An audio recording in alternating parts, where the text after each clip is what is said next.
becomes a new beginning. And for us, gustong-gusto po talaga namin sinishare sa mga fans namin at sa lahat ng mga tao sa journey ng SB19. And for us, ito po closure ng trilogy po namin. It's a milestone na parang pwede namin balikan na ito na yung narating namin. But at the same time, it's a celebration for the next chapter po ng SB19. And we can't wait to share with you guys kung ano yung mga nakahanda for us.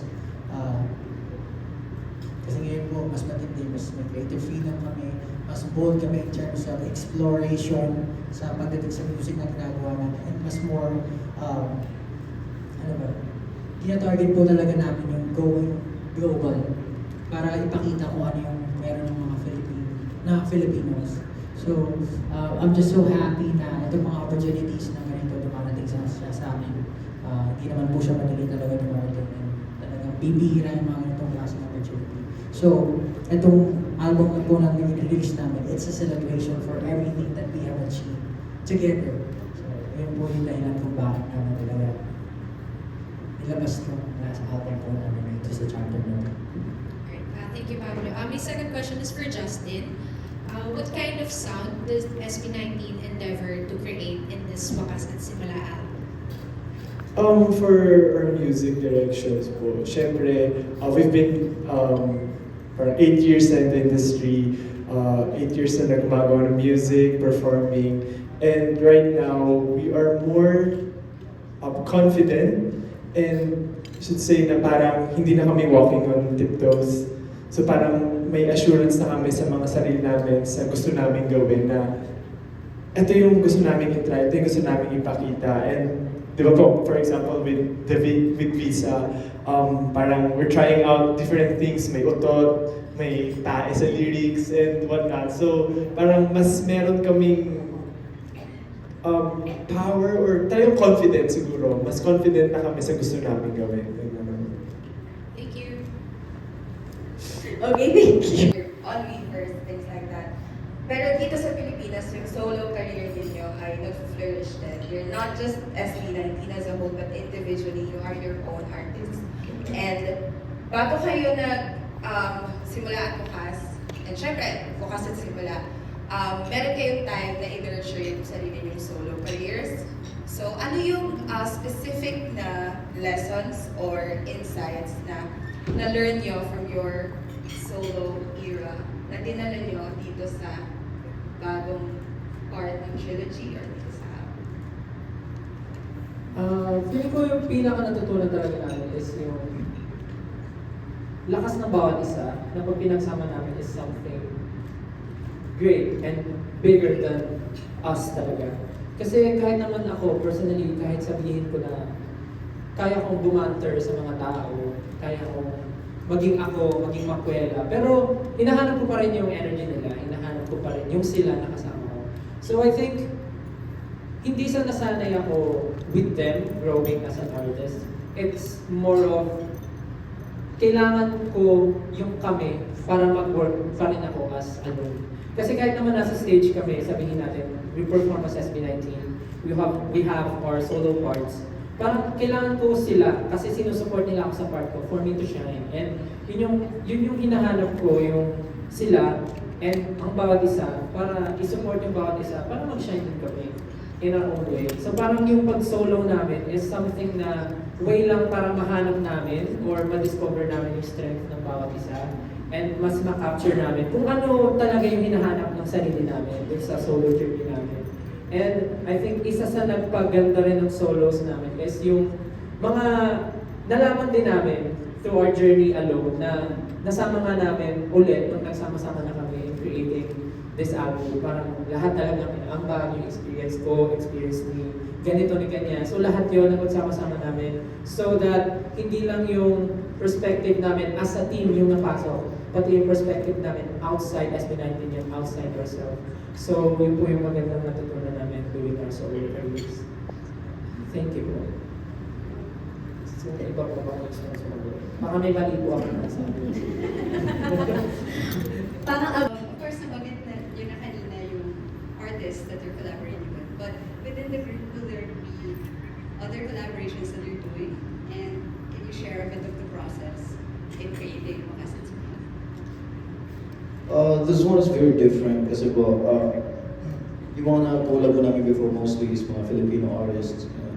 But this time, mga international artists po sila. So we know that artists are very, very complex with their, artistry, their craft. They are very specific sa kung ano yung maging sound and ano yung directions nila because like we have to consider yung ano rin po nila, yung branding nila, yung vision nila. So,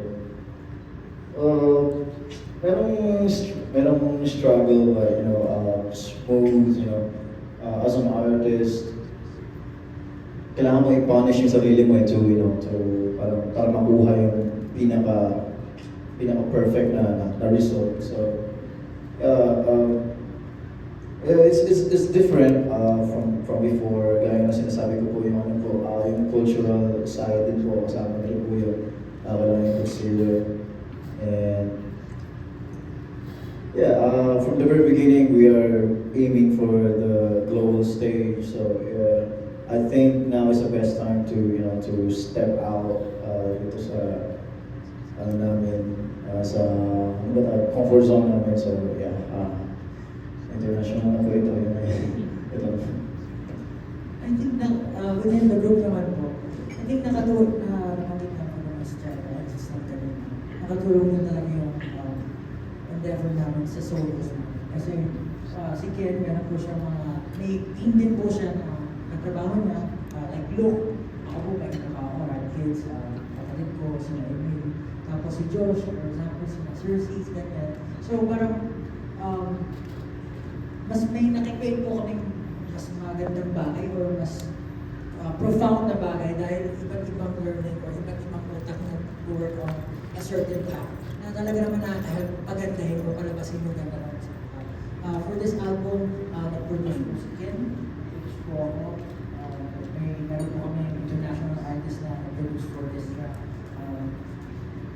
Yun po yung parang collaboration na talaga namin in terms of music. Pero alam naman po natin na hindi lang music tumatakbo. It's a whole experience of visual, copy, music video, lyrics.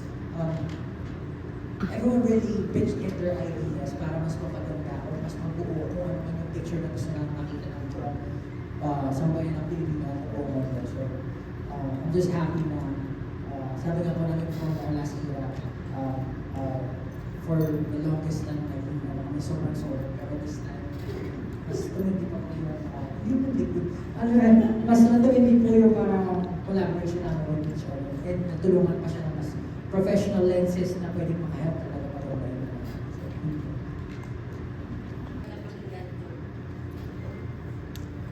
Yung mas masasabi ko, range pop na pinubus ni Ken. So, yun po siguro yung pinaka-unexpected dun sa entire. Kasi parang it's gonna be our first time doing it as a group. And, ayun, may pa ba ako masasabi na Afro. Brazilian funk. Then another one is Brazilian funk. So, hindi ko siya ma-explain ngayon kasi hindi pa out yung tracks. Pero better to actually wait for it and then you guys be the judge. Siguro kayo yung maging ear and siguro mas ma-enjoy na kung mag-release na tracks. Okay, yung second question ko naman is for Pablo. So, there's growing concern kasi about AI-generated covers. Lalo na recently, mayroon daw na ginagamit na rin yung boses ng artist. So, how does SB19 feel about this? And what measures do you think should be taken to protect artist identities?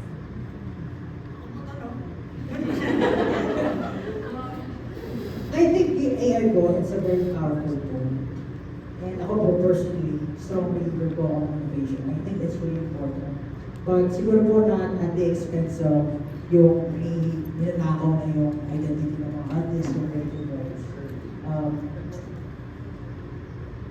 Madalas, nagiging dangerous po kasi siya kapag walang consent ng mga artists na ginagamit yung mga gawa nila. And for sure, yung mga artists yan, from ground up, binuo nila kung sino sila. Talagang pinaghirapan nila yung mga nilalabas nila. And kung paano sila nabuo as a person. So, for these softwares or companies to use it without a consent, I think it's very unethical. And I think it should be illegal. Sana po yung mga gumagawa man ng ganitong mga innovation, dapat mas patindihin pa nila yung rules or maging strict sila pagdating sa paggamit, or siguro dapat yung mga artist has the sole control if gusto nila ipagamit yung identity nila, yung personality nila, or yung creative outputs nila din sa mga ganitong klaseng bagay. So, yun, personally, pero naniniwala po kami innovation is very important. Kailangan lang ma-regulate na maayos and maprotektahan yung mga artists na talagang naghihirap sa ganitong klaseng bagay. The promos of Wakas at Simula is different from your past work. Tapos, it's more of guerrilla marketing and more problem solving. So, pwede niyo ba i-share yung intention niyo behind it? Engagements. Hindi. Totoo naman kasi. Well, kasi with our approach right now, parang even before, sinasabi namin, we want to be very aggressive. Gusto namin na maging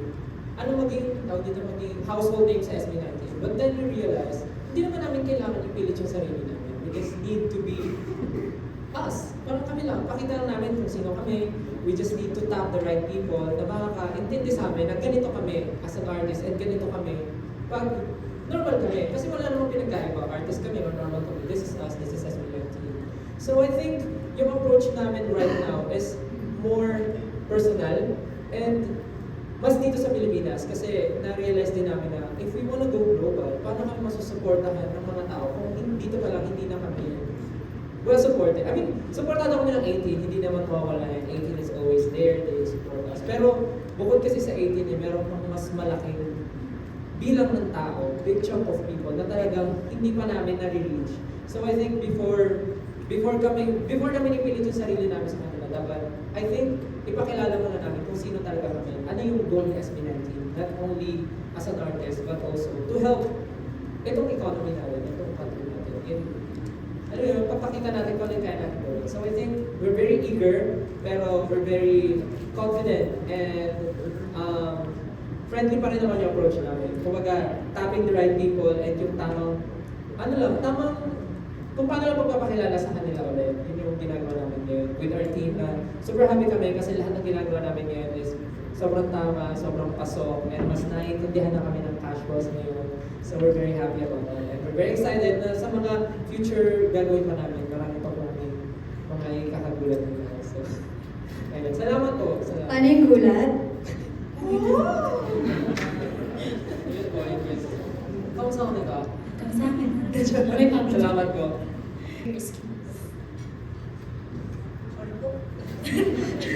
No one knows the songs or yung concept ng album bago siya nirelease ng mga tao. So, why did you decide to go for this direction? Kasi it's a very risky move. Mahilig po ako sa risk. And siguro po kasi yung buong concept ng album, it's about celebration talaga na journey natin. And hindi naman siya bago, but it's something that they're familiar with.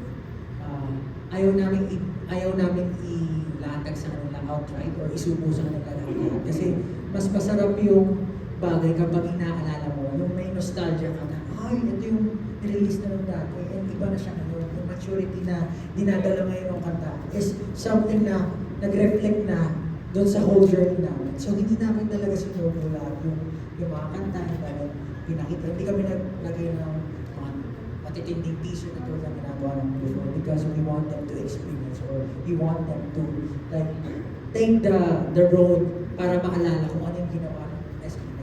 At the same time, gusto namin sila bigyan ng kung ano yung paparating. Ito yung paparating ng SB19. We have a creative freedom and we'll be exploring more mature music pagdating sa production, pagdating sa lenses na sasali dito sa circle namin. Mas maraming tao, mas maraming celebration, mas maraming sharing ng ideas and culture. So, yun po yun. Yun kung bakit mag-risk kami. So, thank you guys and congratulations.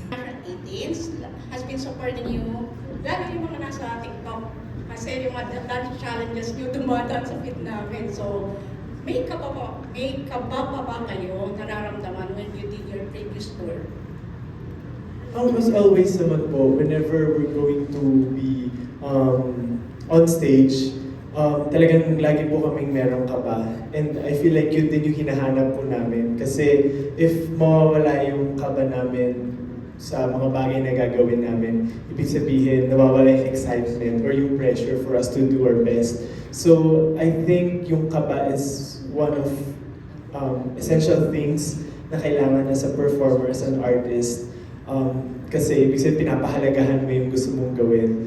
And even though pang ilang tour, third tour na namin yung previous po, kinakabahan pa rin kami kasi we have a goal na gustong i-achieve. We want to impress people, and even though we think sometimes na baka same audience lang naman yan, but sabi namin from the very beginning pa lang na kahit gaano pa kaliit kahit gaano pa kakonti yung audience namin, kahit sino pa po yun, we're going to do our best. So, definitely, kinakabahan po kami every time. Thank you po. Truly a professional's mindset, di ba? Kahit sinong kaharap mo. Representation of an end and a beginning. So for each of you, ano ang nagwawakas sa era na ito at ano ang nagsisimula? What a wonderful question. Naku, gigradean natin silang 5. Honestly, mahirap po yung question niya. Napaisip din ako. Pero siguro magwawakas dito yung uncertainties for me. Kasi for the past years, we have been navigating or siguro trying to establish P-pop or SB19 and trying to show the world who we are. But right now, we feel like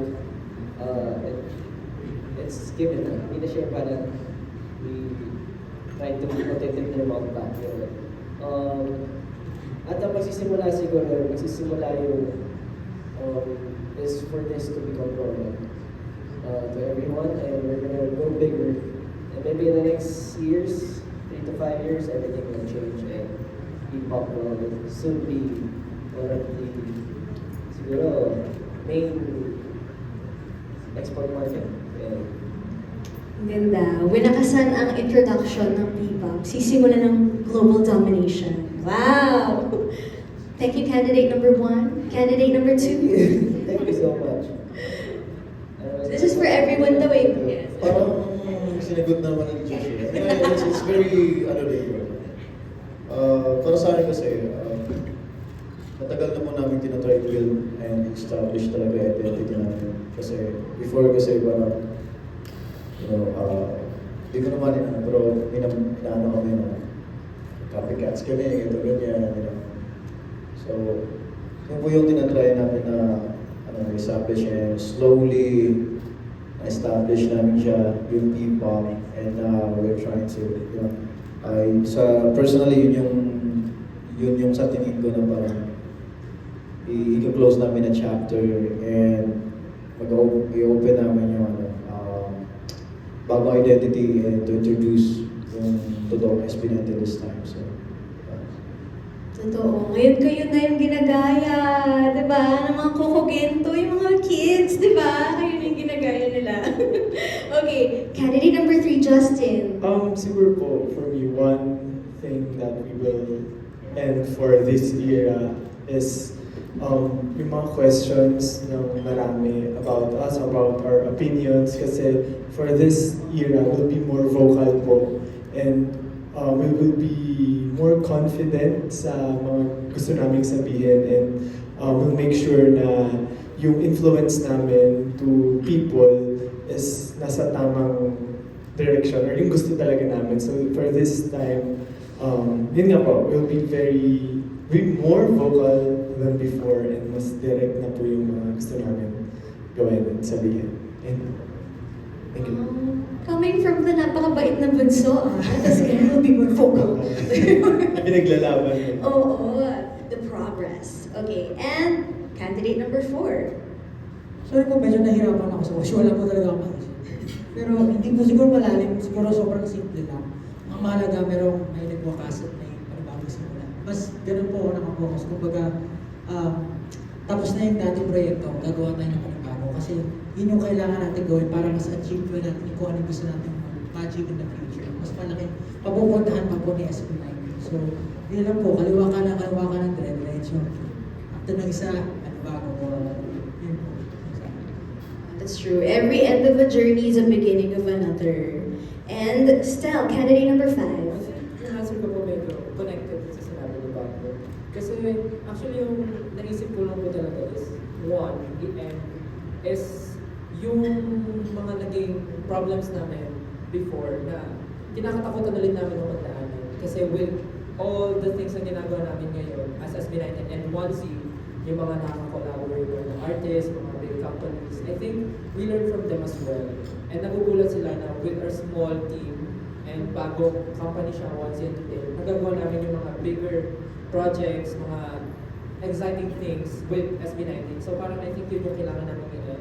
Yung matakot ulit kami sa mga possible na magawa namin mali. Kasi part talaga siya ng journey namin. Not only as an artist but also as CEO or 1Z na kami. So parang yun yung kailangan namin ngayon. Magkamali man or hindi, it's okay, it's our decision. Dapat kampante kami sa gagawin namin. And I think kung ano man yung sisimulan, I think as 1Z pa rin, magsisimula kami mag-open ng doors para sa mga aspiring artists, more opportunities for them. Kasi lingid naman sa kalaman ng lahat na we are training and launching a new girl group. So I think, yes, malakpan po natin. Dahil pumalakpan po sa atin. Excited na po siya sa upcoming girl group ni Monty. So I think yun yung sisimulan namin is mag-open ng new opportunities. And mas marami pang pagkakataon sa mga aspiring artists na natatakot silang sumubok dahil tingin nila wala nakakatakot sumubok sa ganitong klase. Pero with 1Z, I think yun yung gusto namin pagawin na maging kami yung standard kung paano talaga mag-train and kung paano i-handle yung artist ng tama. So I think yun po ang sisimulan namin this year. Yeah. Sana magampanan namin as 1Z at gagawin ko talaga namin. Thank you so much for that wonderful question. May second question, mga ganun din. Medyo nalalaman natin sa clarification ng water, baka gusto niyo. So, question number 2, ngayon na kompleto na your trilogy, how much have each of you changed from the seed that you planted to this now matured tree? Wow. Parang kanina Isa-isa ba pa ito, question. For everyone. Isa-isa ulit. Each individually, right? So, I'll take it as an individual answer. Na parang, for me kasi, I've grown so much, not just siguro in terms of performing or but as a person. Together with these guys, especially, kasi I've learned so much about life, how to think ahead, not just thinking about siguro yung gusto mo, but what's best for everyone. Yun lang, hindi ko na siya pa masyadong complicated, pero yun na yung siguro mas develop for myself. And yun mas yung parang mahirap as a person to outgrow talaga your be. Siguro, kasi may mga flaws tayo lagi, di ba? But always trying to not outgrow it, dinidry mo na ganun ka, pero in reality, you're still there. And right now, I feel like medyo nalagpasan ko na yung stage na. Ang selfless ng mga sagot nila, no? Talagang thinking about others na. And Ken, how about you? Hirap na rin. From seed, yung seedling ka pa lang, ngayon isa ka ng puno. Masabi ko lang po talaga, nag-grow naman.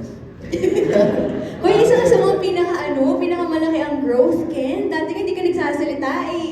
Ngayon nagsasalita na siya, oh. Kailangan ko magsalita. Sa akin po, as much as our music evolved, I think pinaka-main talaga yung artist as kami, talagang kailangan namin mag-evolve. Kasi pag hindi po kami nag-evolve, pag-iwanan po kami ng mga ano namin. Yeah, through experience po talaga namin as a group, marami po kaming struggles. Sobra, iyakan dito, iyakan dyan. So, yun yung mga bagay po na nagbibigay sa amin ng lesson po talaga sa life namin. So, yeah.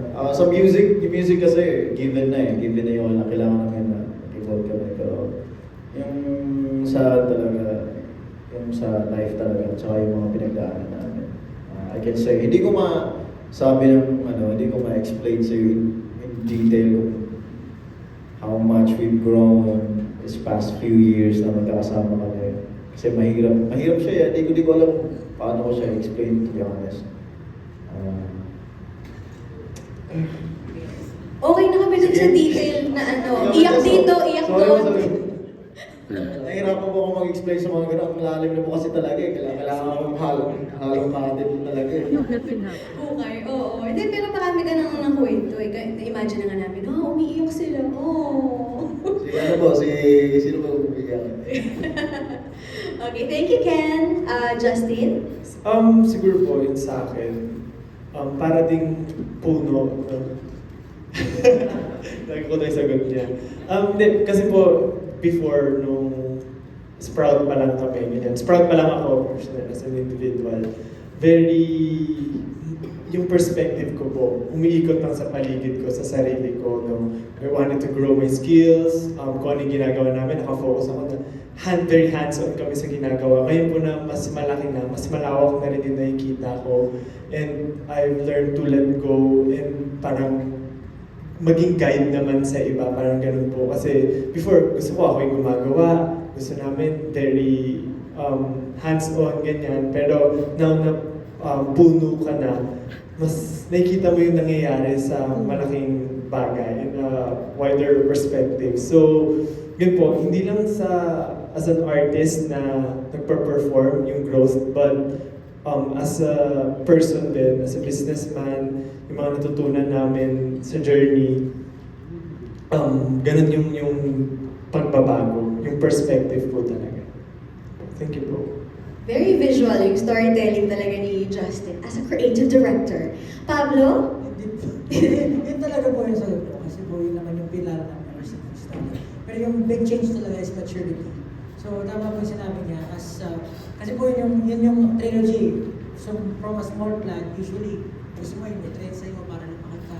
Iniisip mo kung ano yung gusto mo para sa sarili mo. Iniisip mo kung ano yung gusto mo gawin. But hindi naman hindi ka tumitingin sa bigger picture. But yun yung kailangan mo kasi para mag-grow ka. Kailangan mo mag-feed for yourself. And as we grow, kaya nga sabi ko, naging puno ka na, ikaw na yung magbibigay ng wisdom, ikaw na yung magbibigay ng opportunity. Mas tinitingnan mo na yung bigger picture kasi before, as a group talaga, hindi siya mag-work kung iisipin mo yung sarili mo. Kailangan mong isipin kung ano yung best for the group. And what you can, what you can contribute offer para sa grupo. Kasi usually, kami po, talagang kinukompleto namin yung bawat isa. Kumbaga, marami siyang magagaling na kaya niyang gawin. Ako rin naman may magaling ako gawin. Pero mga ginagawa niya, hindi ko rin kaya gawin. So, kumbaga, talagang we complement each other. So, yung pag-honor or pag-acknowledge na ito yung kaya kong gawin, ibibigay ko ito ng buong puso kasi ito yung blessing para sa akin. And yun din yung acknowledging din yung talento ng bawat isang talento. So, yun po yung magandang maturity talaga sa journey ng SB19. Thank you, Pablo. And last but not the least, Stel. Same po eh. Maturity po talaga. Kasi I feel like Stel as artist and Stel as person, parang dito talaga siya na mature na sa SB19. Ang dami kong, thank you po. Check. Hello? Okay lang po. Dito ko na po natutunan halos lahat. And hindi lang siya sa personal na pag-try ko, kundi pati sa pagsama sa kanila. Parang I get na yung mga best from them na natututunan ko rin sa kanila. And yun yung isa sa mga bagay na nagpa-mature din sa akin. Sabi ko nga po minsan, ang swerte ko rin nakasama ko sila kasi minsan may mga bagay pa rin po ako na hindi ko pa rin naiintindihan. Pero with them, napapadali kasi napagdaanan na ng iba. So madali na nilang i-share sa akin. And mas madali ko na naiintindihan with their experience. And one more thing po na I think tinatry kong gawin ngayon is ayoko na po maging people pleaser. Parang simula nag-SB19 ako, masyado ko pong iniisip na dapat ganito ako, dapat ganito ganyan, dapat hindi ako magkamali. I think first step talaga is magustuhan ka ng tao is you need to accept yourself talaga rin. So I think kung magkamali man ako in the future, that's me. And magsasorry na lang ako. Pero yun ako eh. So I think kung magustuhan ako ng tao or hindi, it's fine. As long as importante ako sa kanila at sa mga tao sa paligid namin. So ayun po.